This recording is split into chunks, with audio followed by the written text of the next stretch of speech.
ma'am खुमजरी अदुम English impact news नि impact news की मनुहना the वेम लालपाल मैम बताम नोसरी ngasi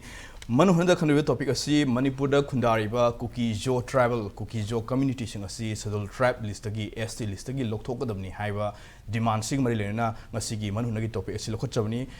हाइबा कुकी-जो ट्राइबल गांगु असि मणिपुर की शेड्यूल ट्राइब लिस्ट की मणिपुर खुंदारिबा ट्राइब असि शेड्यूल ट्राइब लिस्ट की लोकथोकदबनी हाइबा डिमांड असि करी मरमगिनो मसि मरम साब्रा हाइबा वहम सुलाकबा लोइना हाइबा मियोसिंग असि तसेंग मणिपुर की ओरिजिनल पीपल हाइबा तारे मणिपुर की ओरिजिनल ओइबा दुंगबा तसेंग मणिपुर की हरखिबा मियोइरा अदुगुंबा मियोइ कांगलुप ला हाइबा सिगी असो वहम सुलाकबा अदुगा हाइबा कांगलुप असि एसटी लिस्ट की लोकथोकनबो होनबदा कोइगी सुप्रीम कोर्ट चटपगी मथौ ताब्रा सुप्रीम कोर्ट चटलिबसि करी मरमगिनो अदुगा सुप्रीम कोर्ट चटबिदा कोई गवर्नमेंट की प्रोसेस है बतारे असि तसेंग एसटी लिस्ट की कांगलुप अमा ट्राइब कोगी शेड्यूल ट्राइब तकी कोगी ट्राइबल कांगु अमा लोकथोकपा नत्रग हापसिन बाबसि कोगी सेंट्रल गवर्नमेंट की मथौनी है तारे अदुगा मसिगे लॉन्ग वे प्रोसेस अमा लई कोई गवर्नमेंट की माइकैदगी मरुना स्टेट गवर्नमेंट और यूनियन टेरिटरी लाइदिबा अदुगा कंसर्न स्टेट गवर्नमेंट तुना प्रपोजल थारगा रेकमेंड तोरगा कोई सेंट्रल गवर्नमेंट की तोंगा मिनिस्ट्री तोंगा कमीशन सट मतुंगदा कोई यूनियन कैबिनेट एंड डिसीजन लॉन मतुंदा प्रेसिडेंट अयाबा पीरगा हाइरिबा शेड्यूल ट्राइब तकी लोकथोकपा नत्रगा हापसिन बाबसि अचुब फॉर्मेट अमसुंग प्रोसेस अमसु लेरिमनि अदुबु ओइडी फिल्मसिदा मरोइना मणिपुर की मिठै ट्राइब यूनियन की माइकैदगी हाइरिबा कुकी-जो ट्राइबल कांगु असि एसटी लिस्ट लोकथोकदबनी मखोय असि मणिपुर की मसा असेंग नते मरमदुना मखोयसि मणिपुर की वांगमदगी मरोइना म्यांमारदगी लोगी वांगमदा इलीगली मणिपुर संगगा मणिपुर की सिटीजन ओइसलगा इंडिया की सिटीजन ओर मतुंगदा एसटी लिस्ट की खुदोंग चाबसि फंखिबनी मरमदुना मखोयसि एसटी लिस्ट की लोकथोकदबनी हाबसिगी सब चाब अदुगुंबा डिमांड से संसलखिबनी मरमदुना ओइरिबा फिल्म सिदा तसेंगना मिठै ट्राइब यूनियन तालिबि डिमांड से मरम चाब्रा अदुगा करिगुम मरम चाब तागदी करम चैनल दा करम कोई प्रोसेस संजिन तागदी माइ पांग संसिन मंगमनी अदुगा करिगुम कांदा हाइबा ट्राइबल कांगु सी एसटी लिस्ट की लोकथोक तागदी मणिपुर की ओइना लेबाक ओइना करम याइफा फंगनी हाइबा वहम क्या लाकपा अदुना मखोइसि तसेंगना एसटी लिस्ट की लोकथोक मरम चाब तागदी करम प्रोसेस संसिलगा माइ पाक मंगमनी हाइबगी अजुगुमबा हिरम क्या सिंग मरि नंगसी exclude Kuki Zo from ST list हाइबा टॉपिक असिदा ngasi मनहुनगी थरमस लोखसबनी ngasi मनहुनगी थरमसिदा लेंसिनबदन लेरिबा पैनलिस्ट असि आइगे येरक थंबिल लेबिसि ओजा खाइरेमनी former acting chairperson Manipur human right commission नि ओजा मणिपुर ताराम नोक्सरी ओजा मणिगा हेक थंगना लेबिसि ओजा एमओवी चैनल जर्नलिस्ट नि ओजा मोबिसु ताराम नोक्सरी अदुगा आइगे येत थंगमुदा लेबिसि ओजा मुथुम सुरामनी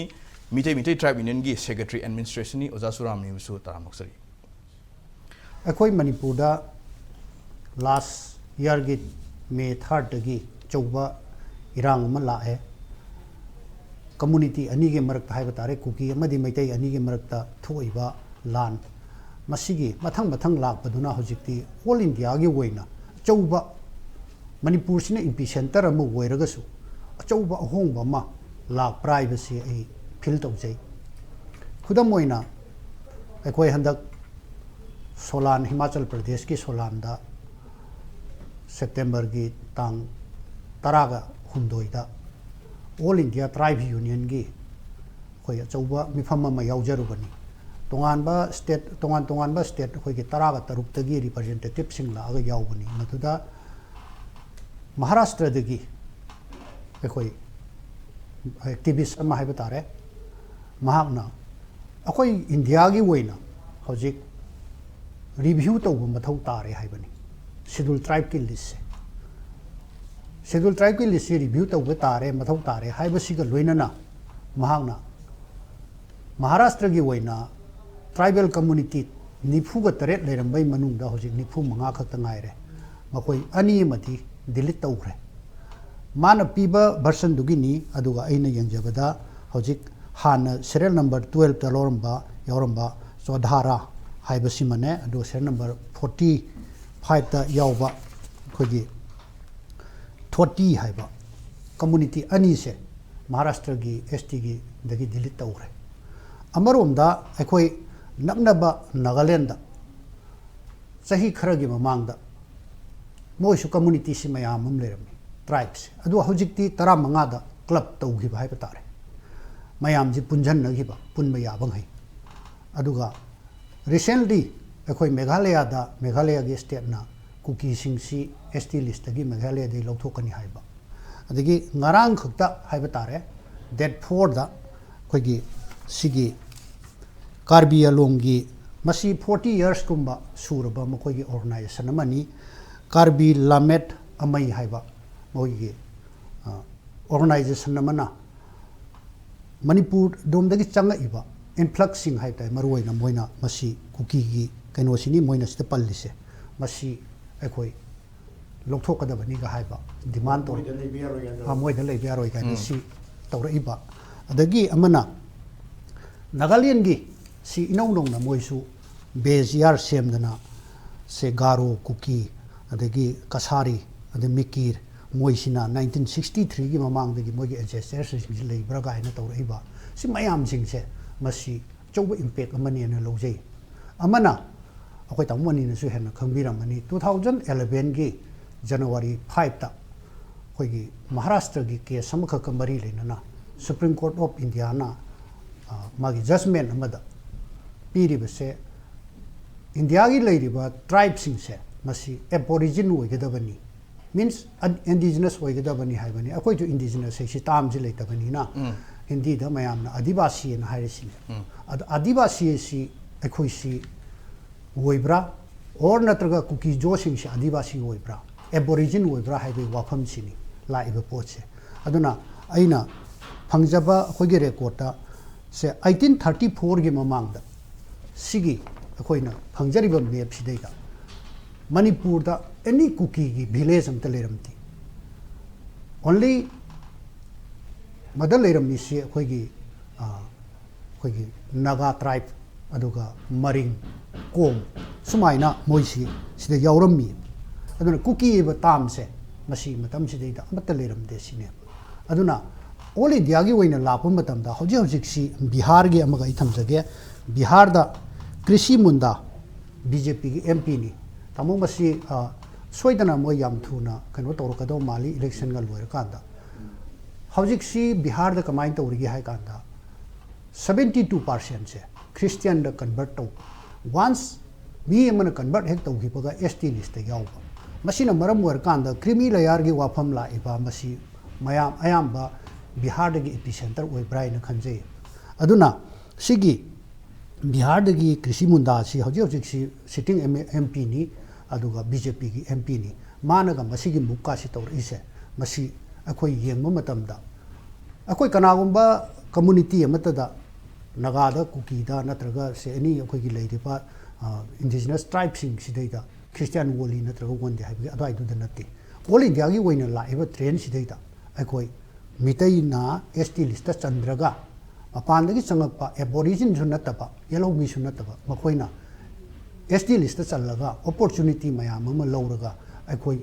moigi opportunity phangbado madu kalakpagi mi hobagi wafam sunate aikoi gi rightful oiba claim justice to madu phanghanbiyo haibagi pot sidaida aikoina up to Supreme Court yona deletion gi se masi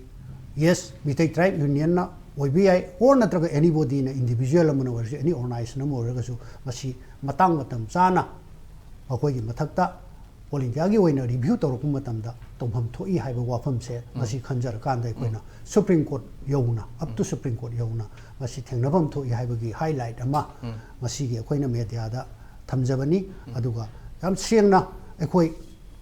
mitai tribe union na junction jari basidaida yes inclusion gisu deletion gisu akoi state government gi yamna tangai phadabati lai adubu so far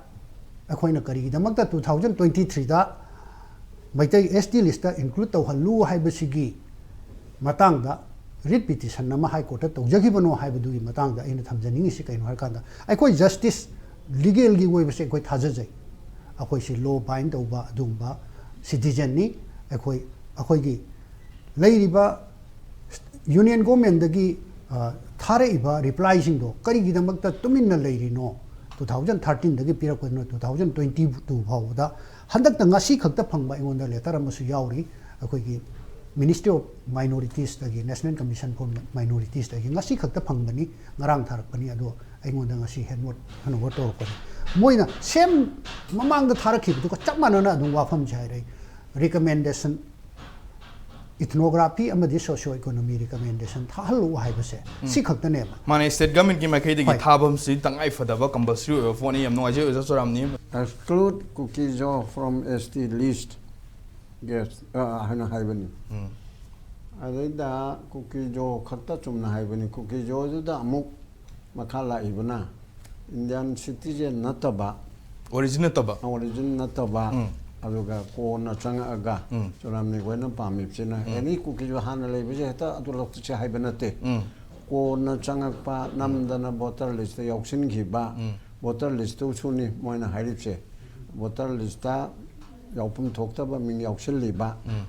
sida nate jiri da kari da chu mayam ma bengali phangoli yauksin begi su lai hre no ko adu jo panam lok tok lok sin tawnari adu maina Myanmar da ki changak pa yaupum thokta bu voter list yauba voter list yauba yaupum thokte abjiri election commission na karin tawra chi ki chu area ma leine ba ko chanmam thokta ba Indian citizen oidaba aduga voter list amu oibegi ingredient machak matumdu leitaba adoride adu su khaksepa tabani dana aduga chammanana ST SC aduga OBC hana leiriba mayam sida madugi criteria ki manung da chandaba aduga Indian citizen oigedabani ab origin oigedabani de adibasi mamang de gi tar aba haibani usai turamna hai banbasi oho ana bon duna jungle ge wani adusu mamang de tarakpani dana bon da lermi se adu masing ana haibe du da akhoi gi manipur ge manung da mitei gi di atai di tribal sing yauraga mitei gi di adibasi da khon india de hek chang baga ab origin de dum oire ba manipur as a whole ko mitei di amapung oina dum oire ba hoi aduna indian oibigi manung da na ba scheduled tribe hari che akhoi di tribe hana oijabani indian constitution gi manung da litrenga da india constitution gi oina semda ba na ba scheduled tribe che article 350 342 da kana go na khangda da na ko da mamangai de lere adu de na te ba tribe ti du hana lere but scheduled da yaubudo constitution channel 1950 gi 26 january di channel pa chi gi makhada di 342 gi makhada la kadam ne ba yes aduna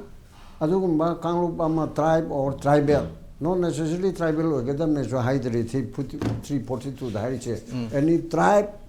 or tribal hai ne haide meta je tribal oiri na traga tribal oiri so tribe oiri abi ye na bola kam le ra so tribe ama na traga tribal karigumma ka na tribe ba sidi am chawa ba english so tribe oiri midna greek so oiri midna mamang da american so oiri midna ka khare dana mo je sa ko karamne tribe ki kano du leitere hariba ko ye red indan gum adu su tribe haidra ba aduna adu sanne ke de big wadani adu india da di tribalism haiba pot asi lebanina india da yauru riba yaning da khang de india na option mane khang de toraga yaugra ba ikoi se tribe oibanina tribe ama da piba khudong sabado schedule da yauhul leraga usai economic ki sota horaba aduga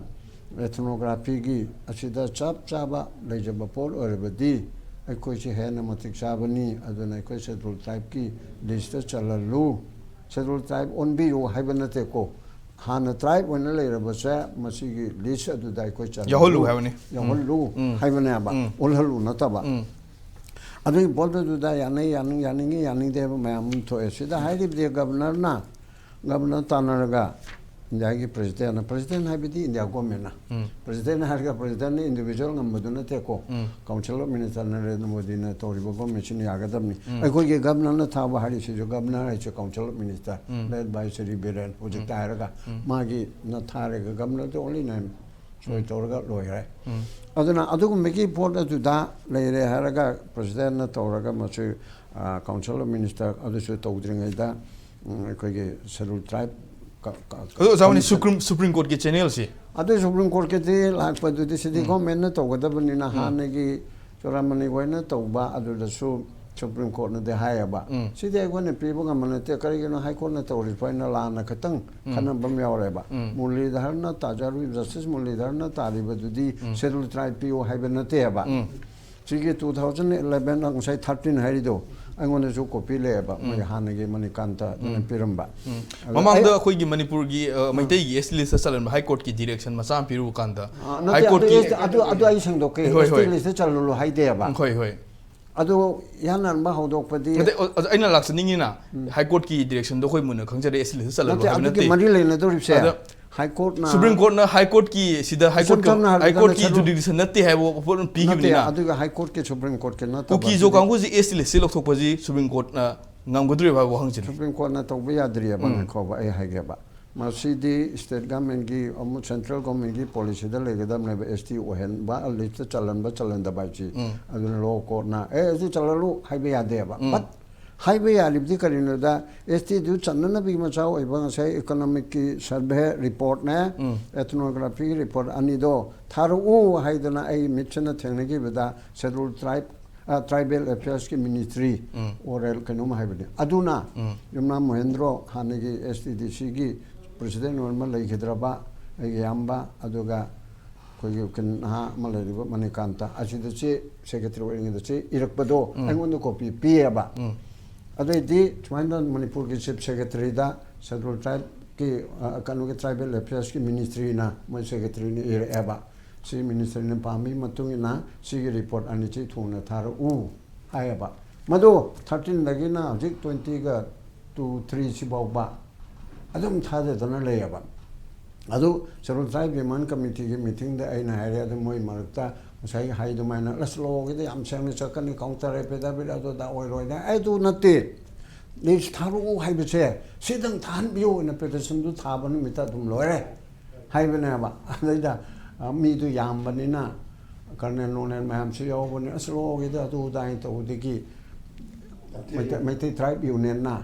ꯇꯥꯞ ꯂꯥꯎꯅ ꯑꯩꯒꯤ ꯁꯖꯦꯁꯟꯁꯦ ꯆꯣꯔꯥꯝꯅꯤꯁꯨ ꯇꯧꯅꯩ ꯑꯗꯨꯗꯤ ꯍꯥꯏꯗꯅ ꯆꯣꯔꯥꯝꯅꯤꯅ ꯂꯨꯆꯤꯡꯉꯒ ꯃꯣꯏ ꯅꯤꯄꯥꯟꯅ ꯍꯥꯏꯀꯣꯔꯠꯇ ꯀꯣꯛ ꯊꯥꯕꯅꯦꯕ ꯑꯗꯨ well and ꯒꯨꯗꯅꯦꯕ but ꯍꯥꯏꯀꯣꯔꯠꯅ ꯇꯥꯔꯤꯕ ꯑꯣꯔꯗꯔꯗꯨꯗ ꯍꯥꯏꯔꯤꯕ ꯔꯤꯄꯣꯔꯠꯅ ꯊꯥꯔꯛꯑꯣ ꯍꯥꯏꯔꯤꯁꯤꯗꯤ ꯊꯥꯈꯣꯗꯅ ꯍꯥꯏꯕꯗꯨꯗ ꯕꯥꯏ ꯋꯦ ꯑꯣꯐ ꯔꯤꯀꯃꯦꯟꯗꯦꯁꯟ ꯍꯥꯏꯕ ꯋꯥꯍꯩ ꯑꯃꯕꯨꯗꯤ ꯍꯥꯏꯕ ꯔꯤꯀꯃꯦꯟꯗꯦꯁꯟ ꯑꯦꯁ ꯇꯤ ꯄꯤꯌꯨ ꯍꯥꯏꯕꯒꯤꯗꯤ ꯅꯠꯇꯦꯀꯣ ꯑꯦꯁ ꯇꯤꯒꯤ ꯃꯆꯥꯛꯇ ꯑꯣꯏꯗꯣꯏꯅꯤ ꯀꯣꯟꯅꯁꯨ ꯑꯗꯨꯒꯤ ꯄꯣꯠꯇꯨ ꯂꯧꯊꯣꯛꯈꯤ ꯍꯥꯏ ꯀꯣꯟꯅ ꯑꯗꯨꯅ ꯀꯣꯟꯅ ꯑꯦꯁ ꯇꯤꯒꯤ ꯃꯇꯥꯡꯗꯨꯗ ꯈꯟꯅꯕ ꯌꯥꯕ꯭ꯔꯥ ꯍꯥꯏꯕ ꯑꯃ ꯌꯥꯎꯕ ꯄꯦꯔꯥ 17ꯒ ꯀꯌꯥꯅꯣ ꯑꯗꯩꯗ ꯑꯗꯨꯗꯤ ꯑꯃꯨꯛꯀ ꯂꯩꯃꯅ ꯑꯇꯣꯞꯄ ꯖꯖ ꯑꯃꯅ ꯂꯧꯊꯣꯛꯑꯦꯕꯀꯣ ꯑꯗꯨꯗꯤ ꯃꯁꯤ ꯁꯣꯝꯗ ꯅꯥꯀꯜ ꯑꯃ ꯀꯟꯅ ꯌꯦꯛꯅꯔꯤꯕꯅꯤꯅ ꯑꯗꯨ ꯔꯤꯄꯣꯔꯠꯇꯨ ꯊꯥꯎ ꯍꯥꯏꯕꯅꯦꯕ ꯑꯗꯨ ꯊꯥ ꯑꯃꯅ ꯇꯧꯋꯦꯗ ꯃꯣꯏꯅ ꯑꯄꯤꯜ ꯅꯣꯡꯄꯤꯜ ꯆꯠꯂꯦ ꯇ꯭ꯔꯥꯏꯕꯦꯜ ꯌꯨꯅꯤꯌꯟꯅ ꯍꯥꯏꯕꯗꯒꯤ ꯑꯗꯨꯗꯤ ꯁꯤꯗ ꯍꯟꯊꯔ ꯈꯟꯅꯧꯅ ꯍꯥꯏꯕ ꯁ꯭ꯇꯦꯠ ꯒꯚꯔꯟꯃꯦꯟꯅꯁꯨ ꯑꯗꯨꯗꯤ ꯊꯥ ꯑꯃꯗ ꯃꯇꯝ ꯆꯍꯤ ꯑꯃ ꯄꯤꯕꯤꯌꯨ ꯍꯥꯏ ꯑꯗꯩꯗꯤ ꯆꯨꯔꯥꯃꯤꯈꯣꯏ ꯀꯔꯤꯈꯣꯏ ꯀꯧꯔꯦ ꯀꯣꯔꯠꯅ ꯀꯧꯔꯒ ꯁꯨꯇꯤ ꯃꯅꯨꯡꯗ ꯑꯣꯏꯒꯨꯝ ꯇꯧꯏ ꯑꯗꯨ ꯀꯩꯅꯣꯗ COVID-19ꯒꯤꯗ ꯑꯗꯨꯒꯤꯗꯨꯗ ꯇꯧꯔꯒ ꯊꯥ ꯆꯍꯤ ꯑꯃ ꯁꯥꯡꯗꯣꯛꯄꯤꯌꯨ ꯍꯥꯏꯔꯦ ꯑꯗꯨꯒꯤ ꯆꯨꯔꯥꯃꯤꯈꯣꯏ ꯑꯗꯨꯗꯤ ꯌꯥꯝꯃꯜꯂꯤ ꯊꯥ 3ꯗ ꯇꯧꯕ ꯆꯍꯤ ꯑꯃꯗ ꯑꯗꯨꯝ ꯇꯧꯔꯣ ꯃꯥꯅ ꯏꯁꯨꯁꯨ ꯀꯨꯀꯤ ꯃꯩꯇꯩꯒꯤ ꯏꯁꯨꯁꯨ ꯂꯩꯔꯕꯅꯤꯅ ꯍꯥꯏꯅ ꯆꯍꯤ ꯑꯃ ꯇꯧꯔꯦ ꯆꯍꯤ ꯑꯃꯗꯨ ꯉꯔꯥꯡ नहान कनोदा मार्च 18 सुगरेबा अदुना जून अप्रैल मे जून जुलाई अगस्त था मंगा चोंथरबनेबा अदुदनेबा अखोइनबो व्हाई नॉट माना नंगना चाहि मा हाइगिबदा आद थिंगबा लेतरबनिना सिदसु अपील सु लेते हाइरबोर्डी सब्जेक्ट टू अपील लेरमद्रगदी कंटेम कोर्ट थाबा याद्रा हाइना अखोइना हाइरिबसे अदैदा मोय हाइना होजिकि इशू सिदा सरकारना खुदक्तसु थाबा ngमोइदबनिना खरा यंगनबो खोना बाइन तौरगा चुरामनी मैथै ट्राइब यूनियन गिदा अखोइ कैंपेन तौबनबु फरे हाइना अखोइ स्टेट गवर्नमेंट नबुदि तौ होय स्टेट गवर्नमेंट ओजा सिखिन मैथै गी एसटी लिस्ट तान बे वहम जिनम ओइग्रगा सुप्रीम कोर्ट दा चतुइजे हारदि हाना रिप्रेजेंटेशन अमा स्टेट गवर्नमेंट दा पिगदबा सिगी 342 गी टू सिगी मतुंग इना एक्सक्लूड तौबसि पार्लियामेंट ngasai 342 गी 1 दा तौबदो अदुगी प्रोसेस सुमाइना सिदा गवर्नमेंट ना रिकमेंड तौगदमनेबा काउंसिल ऑफ मिनिस्टर ना अदु तौबिनबगी दमक्ता स्टेट गवर्नमेंट दा ऑनरेबल चीफ मिनिस्टर दा अदुगा चीफ सेक्रेटरी दा ब्यूरोक्रेट थारेरगा असिगी लैरिबा कुकी-जो इंडियन मचा नतबा इलीगल इमिग्रेंट नि हाइना खनबसिंग अदो अदु लौथोकनाबा शेड्यूल ट्राइब की लिस्ट यावथोरेबा को गवर्नमेंट इंडिया ना यादना अदुदि इराय लौथो हाइदि यादबनिना मसे लौथोकनाबा तौबियु हाइना रिप्रेजेंटेशन अम थारेरगा अदुदसु चमानना हाइरिबा रिप्रेजेंटेशन था अमगी मनुंदा तौरक्तले अनि मनुंदा तौरक्तलेदि they can knock the door of the high court सु यारे सुप्रीम कोर्ट ओके से लौथो उ 하이드라 마름디 인디아 마차 나타바 아시부 트라이벨 아생바 인디안 트라이벨 나타바 아시데 오리지널 오르파 나타바 싱나가랑 나할라가 역실립시디 로는 수야되는 수브림 코는 야로에 하이비디 야로에 비디도 록토 하이라카네바 거리금마 마이 포럼도 야라가디 거리기노이부 아이코이게 컴펜세이션 피베다 인디안 마차 나타바 아생바 마니푸리 나타바 싱디 칸도카다브니에나 솔리시터 제너럴나 하이그레바 나는 타라 마토니 토기 모망다 수프림 코트 타이브 케스투다 컴펜세이션 라타라 트라인데고 메나 망아 마니푸르 망아 타라 피네 하리세 마세 아생바 간노 나타라가디 피비야데 바 하이그레 오케이 Kuki-Zo 트라이브 강부시 에스틸리스틱이 록토 하베시 RPA 아타왈리기 거기 마이소 토나우즈는 수모망다 센터다 유닌 Minister taksan matamda center dagi state study si matang study taw mathok tai ne study taw haiba ge dum ba kanwa hin sam pir ke ha adu state government ki makai dagi so role am di yaw gudana di koina Supreme Court chatlaga su hekta yada ba film di oidori aduna mitai tribe in talu demand si maram chai lobby bra kamai ying bi si ani thokna ai thamninge du matam di yam changna loba yadramina ai samjanna hajarage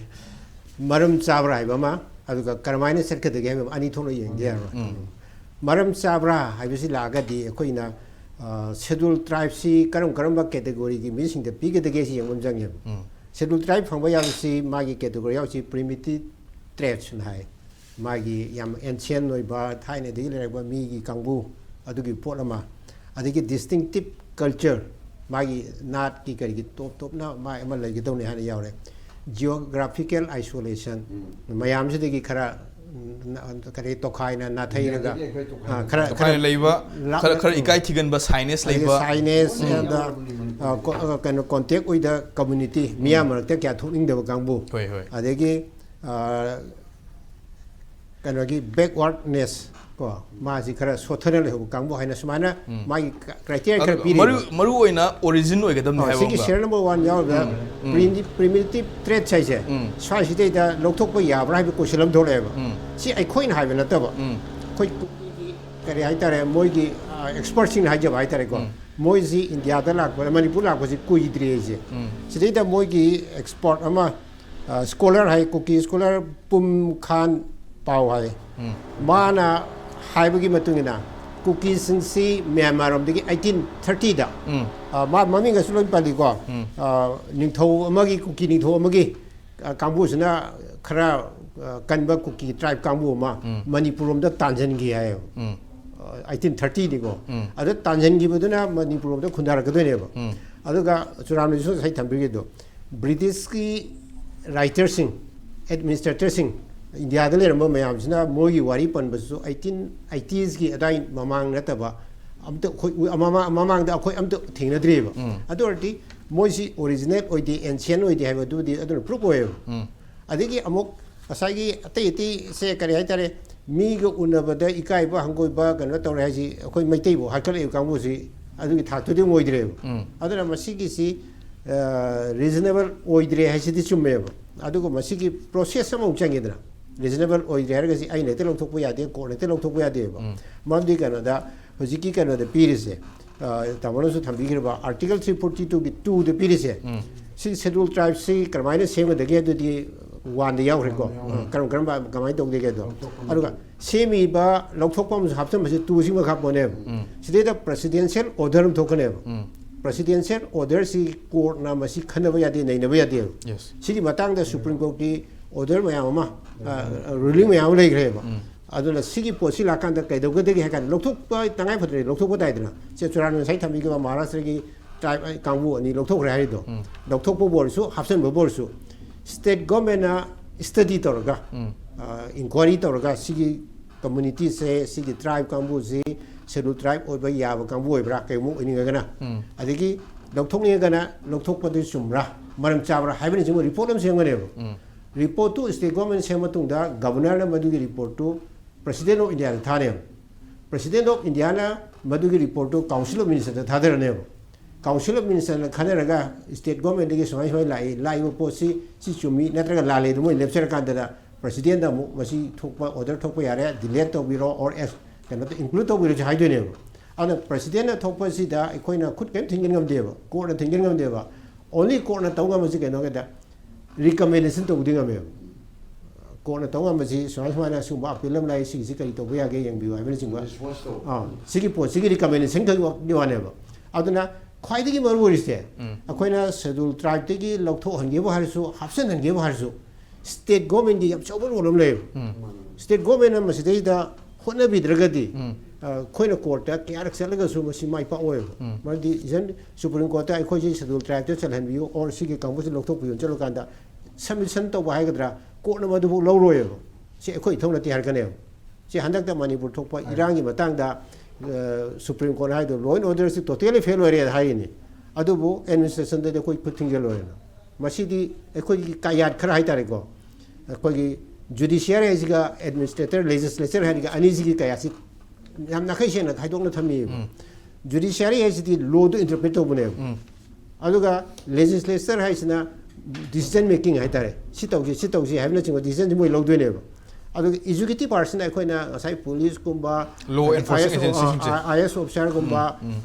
government gi kano se machinery sinje sina executive part ne ba adu akoina sai dai tanja chang am de gan option jo ge ba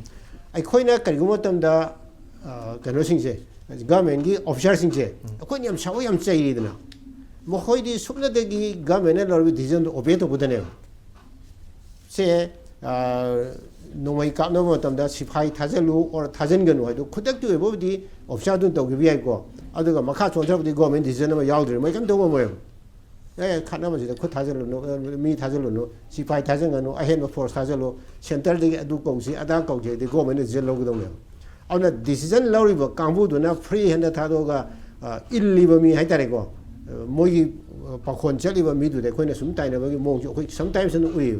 aduna aikoina karigum phangi hargadi kadai da tharaga pochi lenga de gese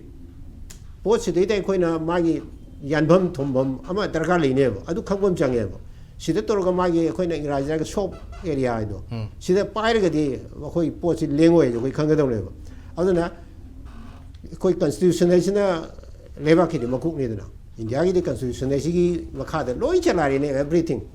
constitution na piri poti gi wang da koi kem to wa de and constitution am clearly hai si